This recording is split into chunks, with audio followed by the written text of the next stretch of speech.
Vamos ahora a discutir cómo obtener un modelo en representación interna del siguiente sistema de ejes, engranaje y polea y masa colgante. Una vez teníamos obtenido en un vídeo anterior las ecuaciones de la dinámica.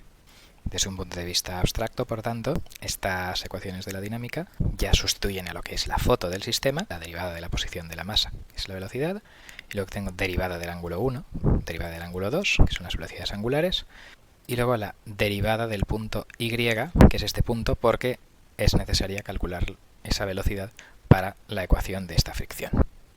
La derivada de la velocidad de la masa x, la ecuación de balance de traslación, y las derivadas de las velocidades angulares, pues son las ecuaciones de balance de la aceleración angular de rotación. Y aquí tenemos las leyes que rigen el engranaje y la polea. En transformada de Laplace ya se vio que el modelo estaba completo porque el número de ecuaciones y de letras y de incógnitas, conociendo la variable de Laplace y la entrada, pues se podían resolver 12 ecuaciones con 12 incógnitas. Ahora vamos a ver cómo manipular esas ecuaciones para obtener la representación interna. En un primer intento, que no va a funcionar correctamente, miro a ver cuántas ecuaciones tiene el modelo, que son 12, y qué letras tiene el modelo y cuántas letras son. Entonces pues tiene todas estas letras y son 20 letras. Por lo tanto, con estas ecuaciones, en principio se pueden despejar 12 letras de las 20 y habrá que suponer 8 conocidas. La representación interna normal que debemos obtener pues es escoger como variables de estado aquello que aparezca bajo el signo de las derivadas.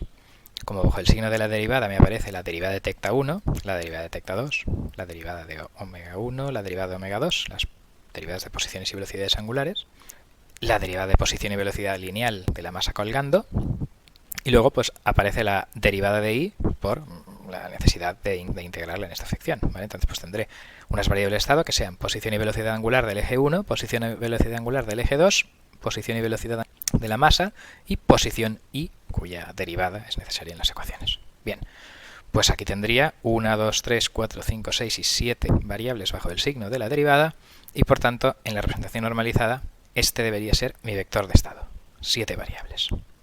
El sistema por tanto debería resultar de orden 7, hipotéticamente, vamos a intentarlo. Como la entrada es conocida, además de esas 7 variables tengo el par que produce el motor Tm como conocido, efectivamente la representación interna es despejar todo en función del vector de estado y de la entrada. Y efectivamente eso son 8 letras y me quedan otras 12 letras que despejar, que son estas, y por lo tanto parece que a priori todo cuadra. El número de incógnitas, 12, de este incógnitas 2, es igual al de ecuaciones y por tanto podemos intentar resolverlo. Yo digo que de ese modelo despeje esas 12 letras en función de las 8 que se quedan, con las 12 ecuaciones, y el problema es que no funciona. Devuelve una solución vacía, matrices de dimensiones 0 por 1, o sea, bueno, una solución cuyos componentes son empty sim, ¿vale? La solución de este sistema de ecuaciones que hemos planteado es el conjunto vacío. ¿Por qué no funciona? Pues claro, lo que no funciona es porque yo he pensado que la posición y velocidad del eje 2 eran independientes de la posición y velocidad del eje 1 y del mismo modo que la posición Y era independiente de todo lo anterior, cuando eso no es cierto. Realmente todos estos dos ejes y esta posición Y son un único grado de libertad. Si yo muevo tecta 1, eso produce un movimiento en tecta 2 y el movimiento en tecta 2 desenrolla una cierta cantidad de Y. Por lo tanto, tecta 2 e Y son una función estática sin derivadas de tecta 1, una relación algebraica entre ellas. Entonces, las ecuaciones diferenciales que incluyen además este tipo de relaciones algebraicas entre lo que yo había supuesto que eran variables de estado, se llaman ecuaciones algebraico-diferenciales y no permiten este despeje directo. Para poder despejar de ellos, pues deberé efectivamente eliminar esos estados redundantes y ponerlos todos en función del tecta 1 y así ya me saldrán las ecuaciones, ¿vale? Ni tecta 2 ni Y son variables de estado, porque Y es función de tecta 2 y tecta 2 es función de tecta 1, ¿vale? Este es un sistema mecánico de 2 grados de libertad. Un grado de libertad superior, donde hay una coordenada que se mueve tecta 1, su posición y velocidad, y que influye en la posición y velocidad de todo lo demás, y un grado de libertad inferior, que es el de la masa, con su posición y velocidad, y esos 2 grados de libertad se acoplan mediante este muelle amortiguador, ¿vale? Por lo tanto, esto es casi equivalente a una masa y otra masa unidas por muelle amortiguador. Por lo tanto, volviendo a las ecuaciones, hay que eliminar tecta2, hay que eliminar omega2 y hay que eliminar y de las variables conocidas, digamos, para despejar el resto, porque estas a su vez deben pasar al grupo de incógnitas, porque pueden ser despejadas a partir de tecta1 y W1. ¿Vale? ¿Cómo podemos añadir esto? Pues claro, si voy a poner 3 variables más dentro de las que pueden ser despejadas, pues debo necesitar 15 ecuaciones, porque tenía 12 ecuaciones, todo cuadraba, y si ahora yo digo que hay 3 incógnitas que pueden ser despejadas a partir de las otras, necesito 3 ecuaciones más. Pues aquí están las 3 ecuaciones adicionales. Van a ser las derivadas de las ecuaciones cinemáticas. La derivada de la ecuación del engranaje en desplazamiento angular me produce esta proporcionalidad en velocidades angulares. La segunda derivada me produce esta proporcionalidad en aceleraciones angulares. Y luego la primera derivada de esta ecuación de la polea me dice pues una relación entre DI y omega2. Y luego, claro, a su vez eso será pues función de omega1, ¿vale? Entonces, volviendo aquí, estas 3 ecuaciones adicionales son las que me permiten efectivamente despejar I tecta2 y sus derivadas en función de tecta1, que es el único grado de libertad que realmente tiene la parte superior del sistema, ¿vale? Por lo tanto, tengo aquí estas variables que son unos estados que no lo son, o sea, yo creía que eran estados y grados de libertad independientes, pero era mentira, estaban algebraicamente relacionados con otras variables, ¿vale? Y entonces esa relación algebraica ahora ya le he añadido con estas 3 ecuaciones de aquí, y a mis 12 incógnitas que tenía antes le añado estas 3 más, estos 3 estados que no lo son, y ya tengo la variable incógnitas 3, y si ahora el modelo ampliado, que es el modelo que tenía 12 ecuaciones y estas 3 más, 15 ecuaciones, yo intento resolverlo despejando estas incógnitas 3, estas 15 incógnitas, entonces ya todo cuadra, ya todo es correcto, y en este segundo intento ya correcto ya me despeja que la derivada de tecta1 es omega1, que la derivada de tecta2 es omega1 entre 2 por la relación de engranajes, ¿vale? Y así sucesivamente, pues la derivada de omega1, la derivada de omega2, en fin, todas estas variables, todas estas derivadas y todas estas fuerzas intermedias y velocidades y tecta2 pues es tecta1 entre 2, omega2 es omega1 entre 2 y y es tecta1 entre 4. Ahí estarán las relaciones de engranajes y relaciones de polea. Bueno, en este caso no ha habido ningún problema al resolver, porque ya todas las variables que realmente dependen de otras han sido claras, y entonces ahora lo único que queda, si mi candidato vector de estados de estos 3 los quito, pues yo tenía 7 aquí, tenía 7, si quito 3 me quedarán 4. Tecta1, W1, X y V. La posición y velocidad angular del eje 1 y la posición y velocidad lineales de la masa. Ello quedará un sistema de orden 4 correspondiente a un sistema mecánico con 2 grados de libertad. Por lo tanto, ahora la representación normalizada significa que yo ya puedo obtener las derivadas de las únicas variables que son ahora realmente de estado, las derivadas de las tecta1, las derivadas de W1, la derivada de X y la derivada de V, que es la velocidad de X, o sea, esta será la aceleración angular del eje 1, esta será la aceleración lineal de la masa, y con estas 4 variables, y con la entrada, yo voy a poder reconstruir todas las velocidades y aceleraciones y fuerzas internas del modelado. Efectivamente, podemos comprobar aquí en la resolución que todo es función de W1, V, θ1, la entrada Tm y X. Solo salen estas 4 variables y el par motor Tm de entrada.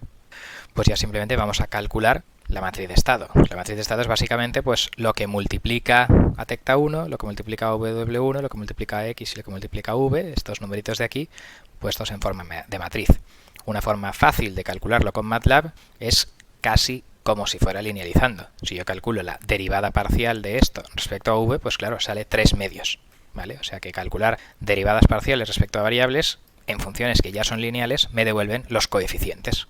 Entonces está todo preparado en MATLAB para rápidamente, si yo evalúo el lado derecho de la ecuación de estado es pues estas expresiones simbólicas de estas derivadas. Detecta 1 es W1, la derivada de W1 es esta expresión, ¿vale? Entonces cojo estas cosas de la derecha como ecuación de estado y entonces derivando cada una de esas 4 ecuaciones respecto a cada una de estas 4 variables en el vector de estado, pues eso lo hace la función Jacobian y me produce 16 derivadas parciales, 16 coeficientes que forman justo la matriz A de 4 por 4 de la representación interna.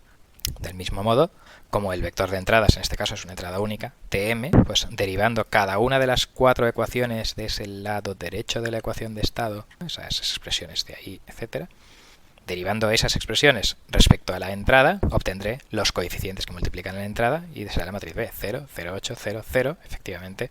Si miro aquí en la solución, en la derivada de tecta 1 no sale la entrada, en la derivada de omega 1 sí que sale 4 quintos de la entrada, y ya en la derivada de x y la derivada de v no sale la entrada, por lo tanto pues sale 3 ceros y un 4 quintos, un 0,8, que es lo que vemos aquí, ¿vale? El eval simplemente me transforma el resultado de esta expresión, que es una expresión simbólica, que para MATLAB digamos son cadenas de caracteres.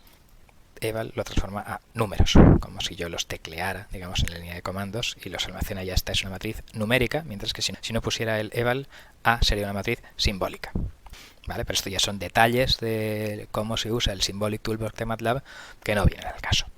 Bueno, pues ahora ya, como había escogido como salidas pues la posición de la masa, la posición lineal de la masa, y la fuerza que hace la cuerda sobre la polea y sobre los muelles, bueno, pues si esta es la ecuación de salida, los coeficientes en esa ecuación de salida que multiplican al vector de estado son la matriz C, hay 2 salidas y 4 estados, la matriz C es de 2 por 4, y la matriz D pues son los coeficientes de la ecuación de salida que multiplican a la entrada.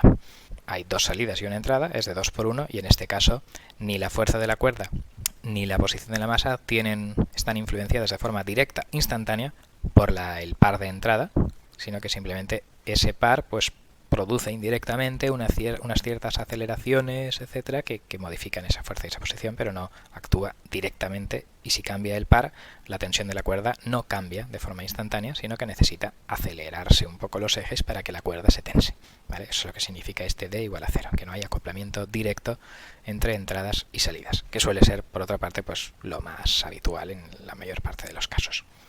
Entonces ya pues para simular este sistema, por ejemplo, ante un par de entrada constante de 1 Nm durante 10 segundos, utilizo el Control System Toolbox para decirle que esto es un state space y le doy las matrices ABCD. Después el sistema mecánico es un state space cuya entrada se llama TM y cuyas salidas se llaman X y F cuerda, y que simule ante un escalón unitario durante un tiempo de 10 segundos. Bueno, pues ahí da pues la step response. La respuesta de posición da inestable, la respuesta de tensión de la cuerda da estable, ¿vale? En este caso, básicamente, lo que nos está diciendo este modelo es que, bueno, si este par no equilibra el peso, pues la posición, digamos, caerá, o si es un poquito mayor que el peso, pues subirá y subirá y subirá con una aceleración que será constante cuando acaben unas ciertas oscilaciones, ¿vale? La fuerza de la cuerda básicamente medirá la aceleración que está sufriendo la masa, ¿vale? Y lo que vemos es que la aceleración, excepto en unos 4 segundos, pues es constante. Si esto pues es casi una parábola, excepto, bueno, supongo que si hiciéramos aquí un zoom o algo, podríamos ver este transitorio ahí donde habrá algunas pequeñas oscilaciones, digamos, sobre lo que sería una parábola pura, pero bueno, pues básicamente esto es, pues eso, que si doy más fuerza que el peso, pues esto sube rápidamente con una aceleración constante, y si doy menos, pues esto baja rápidamente con una aceleración constante, excepto en los primeros 3 segundos. ¿Vale? Este es un poco lo que interpretamos de esta respuesta, ¿vale? Lo podíamos haber interpretado viendo las funciones de transferencia. Si yo miro la función de transferencia de lo que es la posición, esa la teníamos arriba en la simbólica, aquí, ¿vale? Pues me sale un denominador con un término de grado 2, digamos, que luego veremos, se ve en la gráfica que hay oscilaciones, o sea que serán de raíces complejas, ¿vale?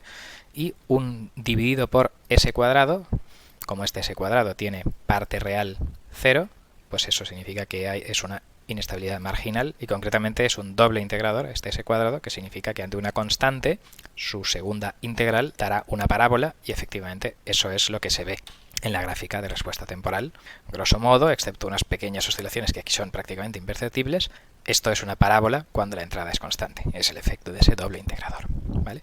En cuanto a la fuerza de la cuerda, bueno, aquí la tenemos repetida, la función de transferencia, ¿vale? Desde esa entrada a esta salida, digamos, bueno, lo he calculado con el Control Toolbox, pero me tiene que dar lo mismo que con el Symbolic Toolbox. Simplemente pues TF me transforma de State Space a Transfer Function, y este 2 y este 1 pues significa la salida 2 respecto a la entrada 1. Bueno, pues la entrada 1 es TM y la salida 2 es F cuerda. La ecuación de salida, pues la segunda era F cuerda.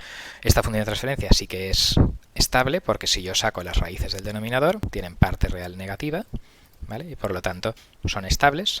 La fuerza de la cuerda no tiende a infinito, aunque la X sí que vaya a tender a infinito porque se caiga, pero la fuerza de la cuerda está relacionada con la aceleración del X, ¿vale? Entonces pues el tiempo de establecimiento de este sistema estable es, con el criterio del 95%, 3 veces entre la parte real, bueno, cambiando el signo, pues la parte real es negativa, pues entonces 3 entre 0,825, pues da un tiempo de establecimiento de 3,63 segundos. Efectivamente, miro en la gráfica y en 3,63 segundos, pues sí, apenas queda eso, menos de un 5% de las oscilaciones. Podríamos decir a todos los efectos que el transitorio ha acabado en esos 3,6 segundos.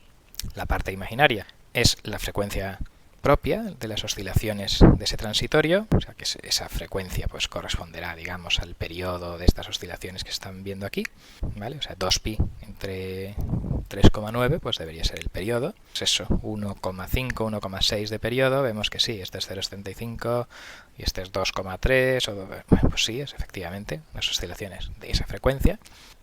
La ganancia estática se obtiene haciendo derivadas a 0 en el modelo o sustituyendo 0 en la S en la función de transferencia. Tendré menos 6 entre 16,5 y eso da menos 0,36.